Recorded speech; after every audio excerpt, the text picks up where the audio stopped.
Good evening and welcome to Critical Conversations. On February 24th, the world watched in shock and dismay as ground, air, and naval units of the Russian Federation launched an invasion of Ukraine.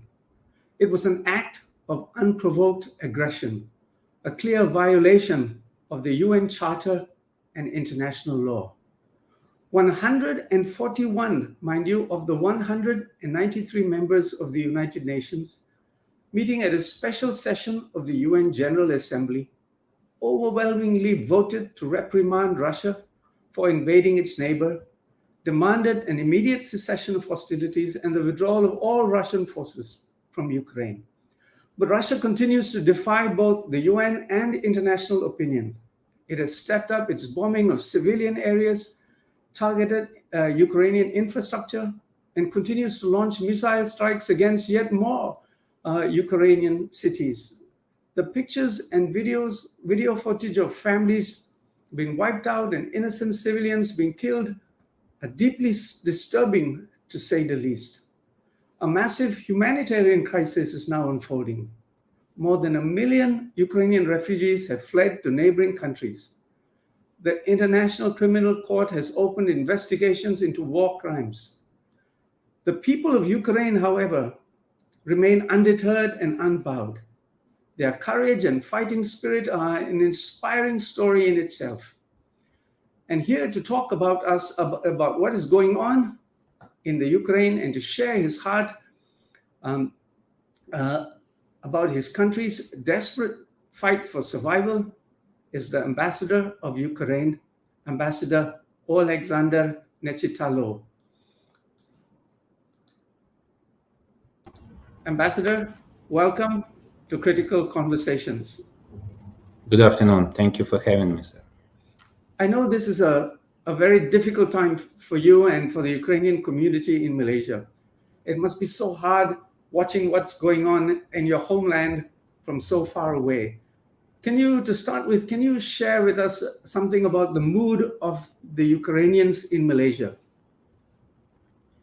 It is indeed a very disheartening experience to watch how our family members, our loved ones, our friends being devastated by this unprovoked and very cruel act of aggression.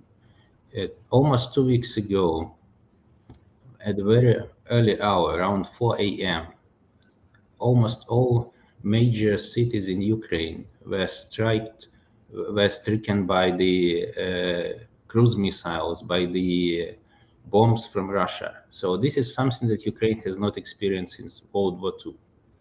And of course, although everybody knew that something is brewing, that the Russians have some dubious intentions towards our country, nobody would actually think for real that this kind of tragedy of such scale and magnitude will be taking place in Europe in the 21st century.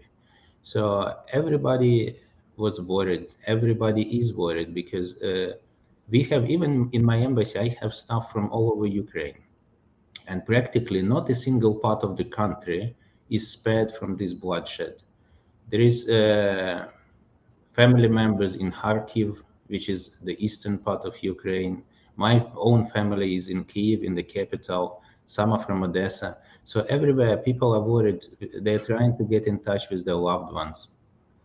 First initial feeling of disbelief eventually substituted with the feeling of anger, because this is what we believe, the righteous anger or righteous indignation, something that transforms into that kind of resistance that is being shown on the ground. And I think our president and our people showed a great deal of courage with holding one of the strongest armies in the world, for almost 2 weeks now. Generally, they did not gain any advantage on the field, on the ground. All major cities, all major infrastructure points are still in our hands. The situation is under control. And they failed in the most probably important part. They failed to break our spirit to fight. And that's what keeps us going. I wanted to ask you on that.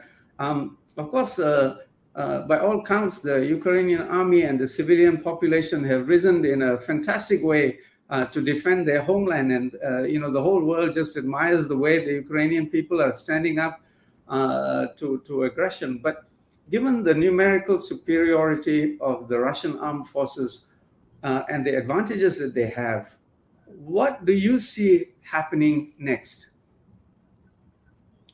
The enemy is already suffering significant losses. Just to put things into perspective, for these 12 days, they lost almost 12,000 soldiers, those who were killed. We also captured hundreds of the soldiers at the battlefield. I don't want to mention also the number of tanks, aircrafts, helicopters, and other, military hardware that was destroyed by our armed forces and by the resistance. So we believe that what they lost within almost 2 weeks in Ukraine is about 40% of the Soviet Union's losses in Afghanistan over 10 years. So the strategy that we observe from the Russian side is still the same old Soviet strategy. They use soldiers, they use their own people as a cannon meat. They don't care much about well-being, about safety, because I think in the eyes of Russian leadership, Russia has unlimited human resources, and these human resources can be spared, at the discretion of some military commanders on the field. So generally, we managed to inflict so much damage that even on the field, the morale of Russian soldiers is very low. Some units actually surrender completely. I mean, from platoon commander and up to private soldiers. So generally, the situation on the ground is, how would I say, turning around. And we believe that the psychological advantage is in our hands. We are not ready to give up a single inch of our land. We are on our own territory, and we will continue fighting. That kind of false diplomacy that has been taking place for months or even, maybe more than that. Russians only want to talk when they realize they cannot force upon you their decisions. Our position has been always crystal clear. We're ready to talk, we're ready to negotiate, we're ready to look for peaceful solution, but we are not ready to be dictated. We are not ready to accept any ultimatums. So the bottom line for any solution should be the respect for sovereignty and territorial integrity of Ukraine. Any other subject can be discussed. One of the things that I reflect upon as I read about this conflict was that Russia and Ukraine have had a long history, a shared culture, language, family relationships. Did this act of unprovoked aggression surprise you? Well, there are a few false narratives that's been going on for a while and been actively pushed around by the Russian propaganda.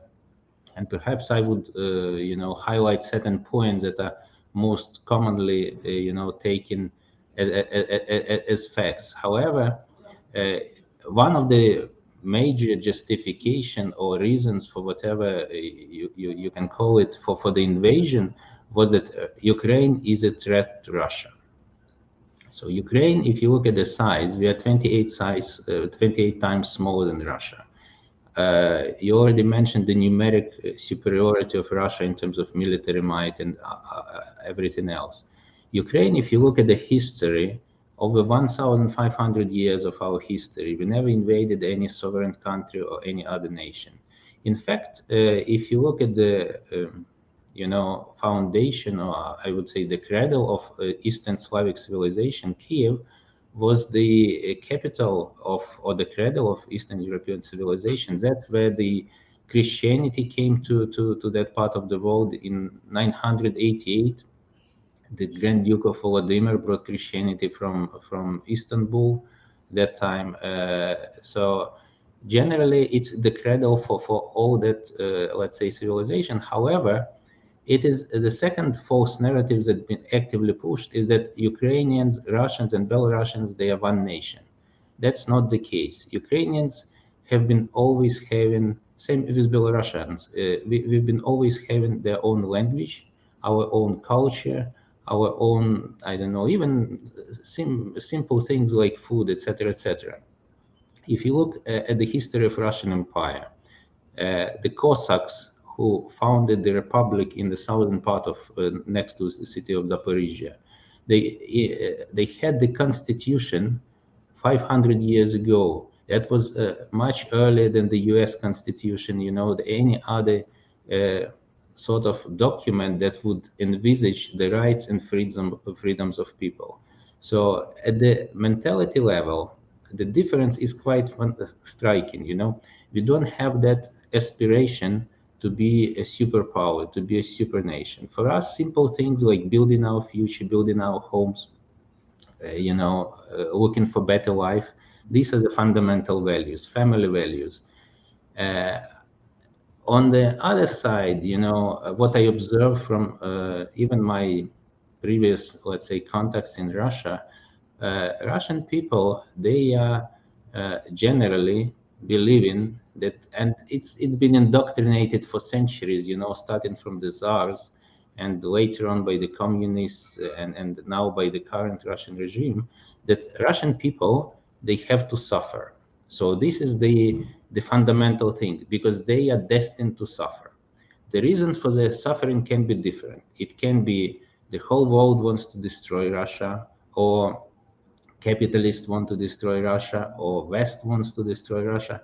However, this is the fundamental thing that has been indoctrinated for many centuries, and therefore the only way to rise from the suffering is to build the military might. That's the what is it called, as a way of the resistance, or sort of answer to the so-called oppression. So historically, we come from the same, let's say, cradle. However, over the years, our past has been very different.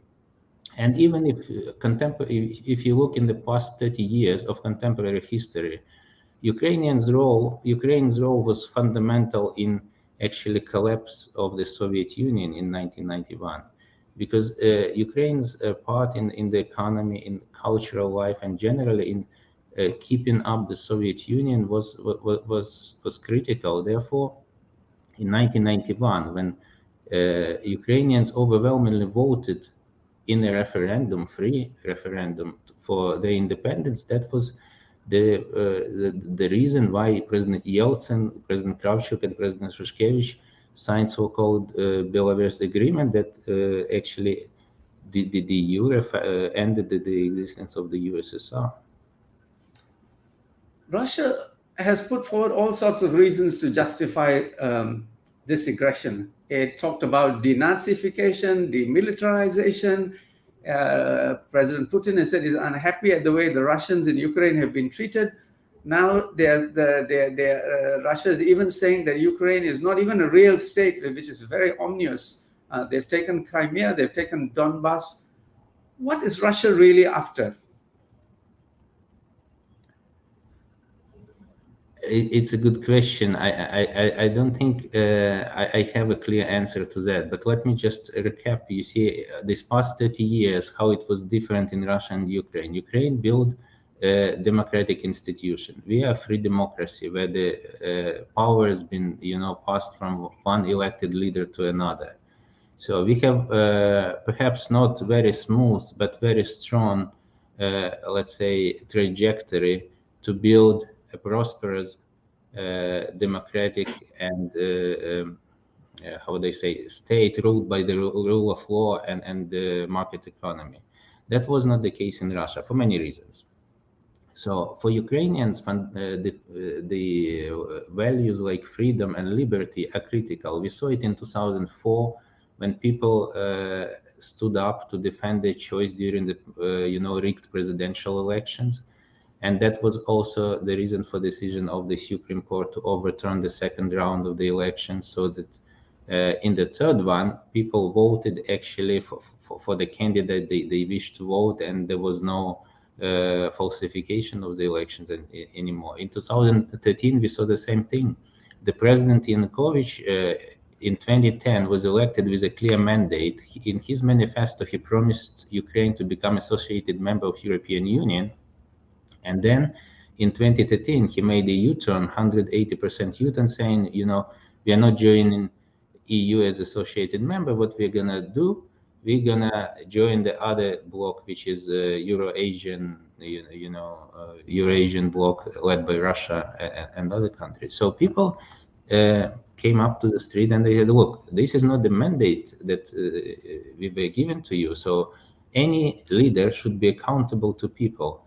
So for us, in our understanding, the biggest threat to Russia is that Ukraine can pose the alternative way of development. Ukraine is a democracy, and we can prove that even with all the, let's say, responsibilities and all the difficulties that democracy has to endure, this is still our choice, and we will stand up to it.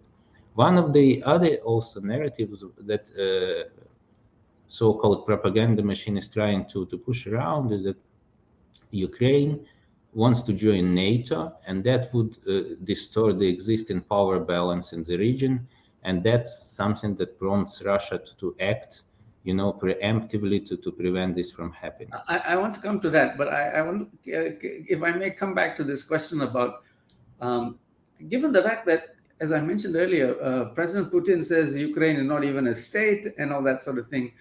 Do you think the goal here is to annex Ukraine? I think the goal is to undermine or to destroy Ukraine as a strong, democratic, independent nation. Okay. And do you think that NATO's refusal to confront Russia has encouraged Russia to push ahead with its plans to occupy the Ukraine? Absolutely. I can tell even more that perhaps the fundamental strategic mistake was made in 2008, when Russia invaded Georgia. At that time, a lot of observers, a lot of politicians, a lot of diplomats were warning that this is a very dangerous precedent. And if the humankind will not react in a very strong way, that may encourage them to act in the same way, further on. And unfortunately, that's what happened. I can absolutely assure you that if by now, or let's say if by 2014, Ukraine was a member of NATO, Russia would have never invaded Ukraine, because this is something that is a clear watershed for them. You see, your president has been has expressed is quite frustrated that NATO has not done enough to stop, to deter Russia. What would the Ukraine like to see the US and NATO do at this point, this critical point in the history of your nation? Well, of course, we appreciate what our partners have done for us, especially in the past few weeks, in terms of helping us both financially, militarily, and in other means. However, we believe that Ukraine is now protecting the very values that the humankind, or let's say that the world, is built upon. So we don't just defend our own freedom, we defend the freedom, or let's say the freedom of choice of the whole world. And therefore, simple things that we ask, for instance, to establish the no-fly zone over Ukraine. You see, we've seen in the past, for instance, in the conflict in Yugoslavia, when one side has very unfair advantage in terms of air superiority, that puts a lot of civilian population in danger. And what we see now, the airstrikes, they bring devastation, a lot of residential homes being destroyed. We are talking now, today in the morning, I got the data, 1.7 million refugees already. And UN estimates it's going to be around 4 million refugees together. So a lot of civilian casualties, among them children. It's heartbreaking to see the pictures of the kids who were killed, by this airstrike. So we believe that if NATO is not decisive enough to do these things, they are equally responsible for the blood of those victims who were killed as a result of airstrikes, missile strikes on our peaceful cities. Yes. Malaysian, can I just switch a bit to some of the local reaction? Malaysian social media is full of comments that suggest that it is the US and NATO that actually provoked Russia into invading the Ukraine by aggressively expanding NATO into the former Eastern European Soviet republics. Is that a fair comment, do you think? Let's look back how NATO as alliance was founded back in 1949. So the original idea behind the creation of this defensive alliance was to counterbalance the power that was on the other side of the curtain, of the iron curtain. So that mechanism would help or guarantee smaller countries, smaller democracies, to make sure that they, in case of the worst case scenario, that they will be protected, that their sovereignty and national integrity will be protected. And therefore, this clause of the collective defense in NATO charter or in NATO treaty is fundamental for balancing of power. So that's the balance that existed, say, before the end of Cold War. So when the Cold War ended, Germany reunited.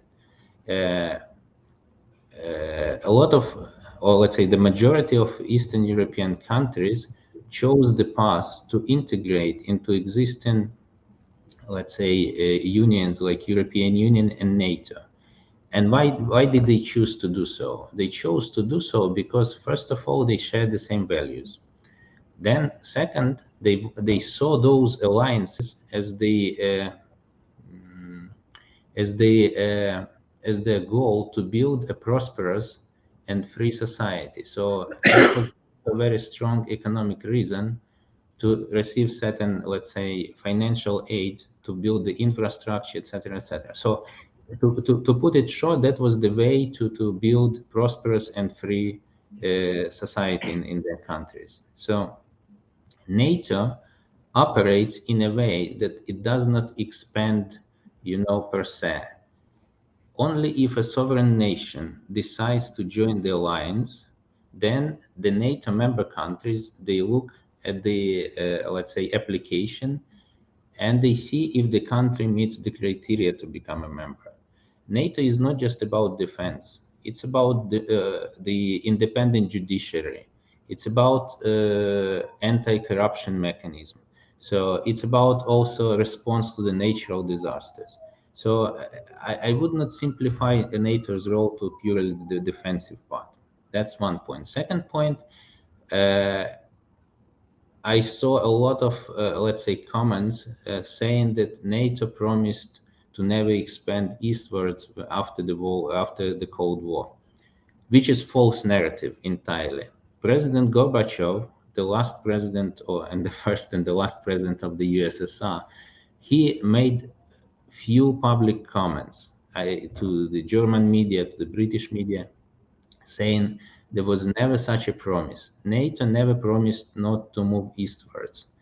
Neither it was done in the negotiation table, and nor it was done in a written form. What was done instead, in 1994, Ukraine signed the so-called Budapest Memorandum with the UK, US, France, and nuclear powers. Later, Russia, also later China joined in a special statement by which Ukraine was dismantling the third largest nuclear arsenal, and in return, we received the assurances from the nuclear powers that our sovereignty and territorial integrity will be respected and will be protected.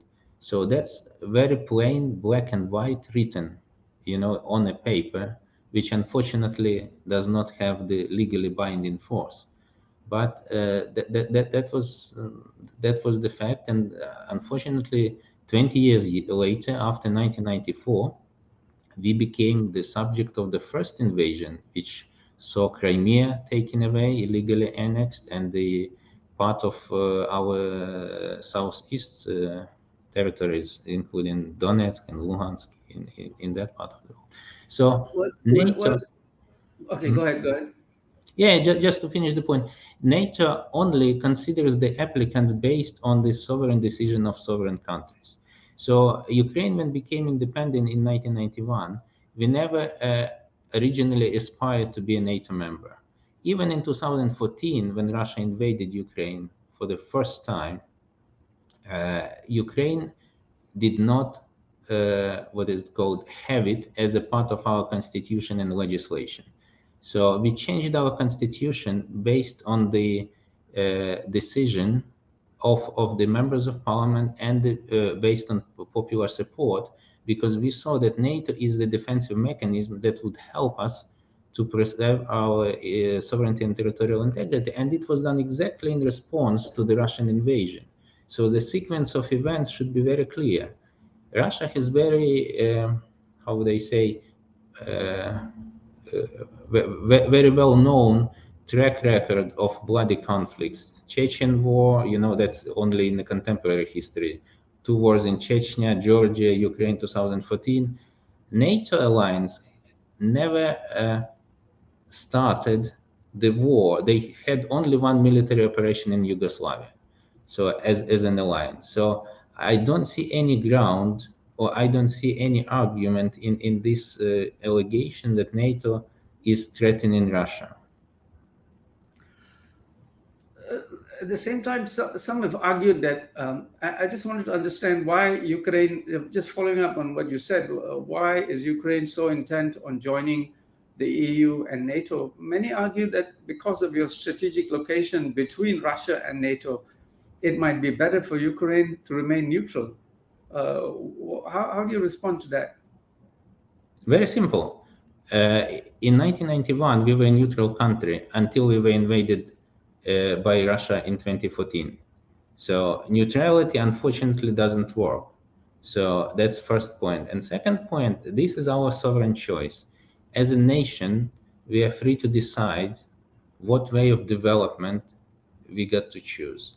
And we, once chosen, we stand by our choice. And I think in the past 12 days, we've proven very vividly, very strongly that we're gonna stand by our choice. The Russian invasion seems to have caused great alarm across much of Eastern Europe. NATO members like the Baltic states, Poland, Hungary, the Czech Republic are all strengthening their cooperation within NATO, fortifying their own defenses. You have your neighbor Moldova now applying for expedited EU membership. Then you have Sweden and Finland moving closer together, closer to NATO too. Do you think that President Putin underestimated the Western response to the invasion?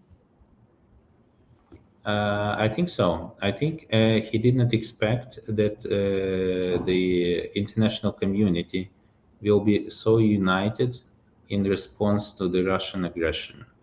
And united, I mean, not just in terms of the condemnation, political condemnation in the United Nations, but also through the very practical restrictions and sanctions imposed on Russia. I'm sure they were expecting certain, let's say, response from the international community. However, they did not expect that it's going to be of such big magnitude. Look, in the past 12 days, all major international businesses declared that they're going to withdraw from Russia. Now Russia is becoming a pariah state. It's toxic to do anything with Russia. Even things like, Russian employees working now somewhere in the West or elsewhere internationally, they face a lot of dilemmas because they got to take a stance. They cannot say anymore, we are not from we are outside politics, we don't take sides. No, it's time to take sides, whether you are with the international law, whether you are with the rest of the world, or you are with Russia. Let me come to Malaysia. Well, as you know, many Malaysians have spoken out in support of Ukraine. The Bar Council has taken a position. The Malaysian Parliamentary Select Committee has condemned the Russian invasion. The former foreign minister has said something, and Malaysia has also voted in the United Nations General Assembly in favor of the resolution condemning the Russian invasion. Of course, the foreign minister of Malaysia says there will be no unilateral sanctions. But you have expressed some concerns that about the Malaysian position, noting that there is room for a clearer position. What would you like to see Malaysia do in support of the Ukraine? There are many ways to support Ukraine, of course, now and in the future. Speaking of Malaysia's approach, I understand the historic reasons for certain, let's say, principles of foreign policy. But what we are witnessing now, it's no longer about Ukraine or Russia. It's about the international law, and these are the principles that are shared by Malaysia, by the ASEAN community, by the United Nations. So it's okay to take right stand, and to say things, in a very straightforward and direct way. And I believe that the vote in the United Nations General Assembly was a big step for Malaysia to realign itself. And by the way, it's quite consistent, because in 2014, when there was a similar resolution condemning Russian aggression in Crimea, Malaysia took a stand and voted with the rest of the world. So obviously, I welcome this development. The trade between Ukraine and Malaysia for the past 5 years has been very active, and I believe it's important to support, Ukraine in terms of continuation of bilateral trade. And what's important now also, the point that I'm trying to make here at different levels, that any high-level contact with Russian officials, especially those involved in planning and execution of military operation, to me would be morally wrong, because those are people that are directly responsible for the death of civilians in Ukraine. I also urge Malaysian businesses to reconsider, if they have any business in Russia, to reconsider that, not just from the point of view of, let's say, convenience or profit, but also from the point of view of very practical things. It would be impossible now to do the financial transactions and other things. So, in my opinion, what's important now is to send a very strong message to Russia. If you continue breaking the law, if you continue to ignore the very fundamental principles of the world coexistence, peaceful coexistence, you are not welcome in the international community anymore. I think that's a fair point. There are those who feel that Malaysia ought to remain neutral in this conflict. I keep coming back to this because I want to relate it to what's happening in Malaysia too. There are those who feel that Malaysia ought to remain neutral in this conflict. Why, in your view, why is this war important to Malaysia? What is the significance for Malaysia? Well, if we allow one bigger power to impose their will on a smaller countries in the 21st century, that may open a Pandora box for the whole myriad of local conflicts or local, territorial disputes whatsoever. And I'm sure this is something that nobody wants to happen. Therefore, small countries, again, like Ukraine, Malaysia, we have to be united to uphold the sanctity of the international law. This is the foundation of the security, of the territorial integrity, of the world order. Once we remove that the whole system will collapse, and it will be very chaotic and very dangerous for every member of international community. You have said that you have also been very touched by the support that ordinary Malaysians have shown to your country. Can you share something about that? Absolutely. I from the very first day of the aggression, even before that, I was receiving, and I am still receiving, a lot of telephone calls, messages, emails. Some people have been sending flowers. And responding to that request, we also announced that the embassy would open an account to collect some financial donations, because a lot of people Malaysians have been very compassionate and very generous people, and I've known this because I've spent in this country, I think, cumulatively perhaps 10 years. So I understand how sincere, how compassionate Malaysians are. Therefore, every gesture of solidarity, every gesture of support is so much appreciated, and it resonates not just with us as an embassy staff here, but also with Ukraine as country, because we do remember and we do appreciate every gesture, every step that helps us, especially during these hard times. So I do appreciate and the support. I mean, it's been really overwhelming, and I think also partly because of this support that we enjoy from Malaysian public, it gives us confidence that perhaps certain measures that Malaysian officials are not ready to implement yet, maybe they will be implemented due to this kind of overwhelming response from the ground.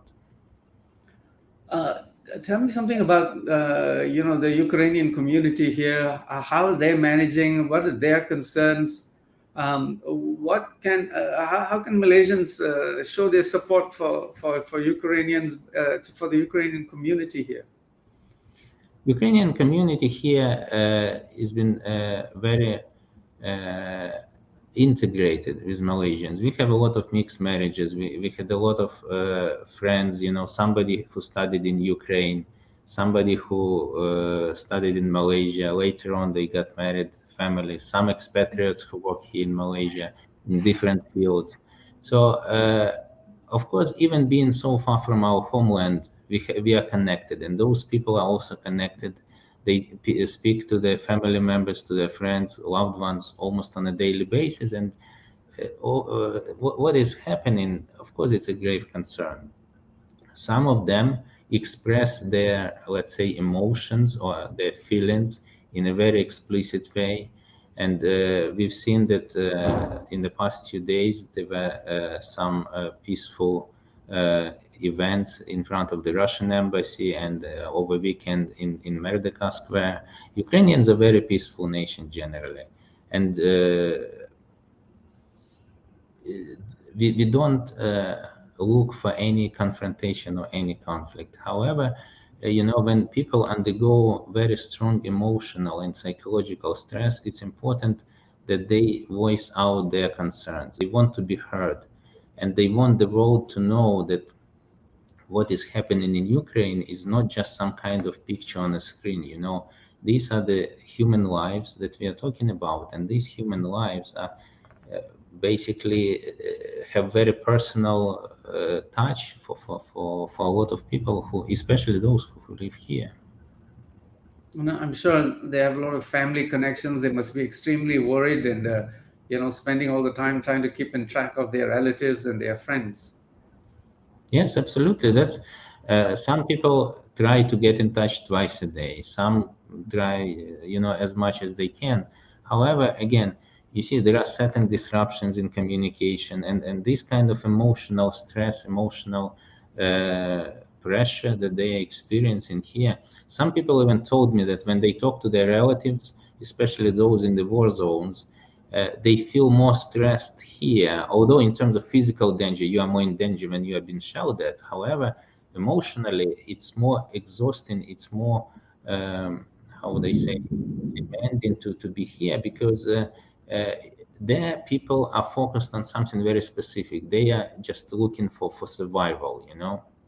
Here, being far, people's mind is like mercury. They try to think about this danger, that things. So that is very, very exhausting, I would say, experience. Ambassador, I'm going to give you the last word. What message do you have for all the Malaysians and Ukrainians who are watching, and all the others who will watch the show? My first words of appreciation to everybody who expressed their solidarity with Ukraine, because what is happening in my country is much bigger than Ukraine itself. We are talking about the values, the fundamental values of humankind. Of course, any help now is needed. We are talking about 1.7 million refugees already. We are talking about thousands of civilians killed. But even now, we are already looking beyond the war. Every war will end up with peace, and we are sure about that. We are determined to stand our ground. We will protect every inch of our land. However, even now, we are thinking about the future. We are thinking about development of our country. So I invite everyone to do their part in every place of influence, whether it's business, whether it's media, whether it's just human to human context. Please support Ukraine, because by supporting Ukraine, you support peace, you support better course for the whole humankind. Ambassador, thank you so much for sharing your heart with us at this critical moment in the history of your nation. Thank you for having me.